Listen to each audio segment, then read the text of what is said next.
कारण कैकेयी को ठाकुर से शक्ति प्रदान करथिले भगवान से शक्ति की प्रदान करथिले जदि कौनसी पशु पक्षी परस्पर कथोपकथन होइथिबे कोन जदि कौनसी पशु एवं पक्षी परस्पर कथोपकथन होतबे ताले से पशु पक्षी भाषा को माता कैकेयी जानी पारिबे तांकु से बर मिलिथिला बा से शक्ति मिलिथिला हठात दिने गोटे गछ मूल बसी गोटे शुआ और गोटे सारी परस्पर कथोपकथन होउचंती जे वर्तमान अयोध्यार राजा सिंहासन उपरे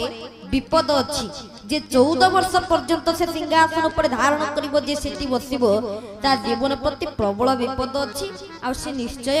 विनाश होबो सेति पई मां कैकेयी कोन कले पछके मो पुओ भरत सिए पछके तार प्राण त्याग हो सिए पछ जाली जाऊ किंतु मोर के प्रियतम पुत्र भगवान रामचंद्र न जानतु बोले भक्त वत्सल भगवान की जय माता कैकेयी राम को प्रति की सदा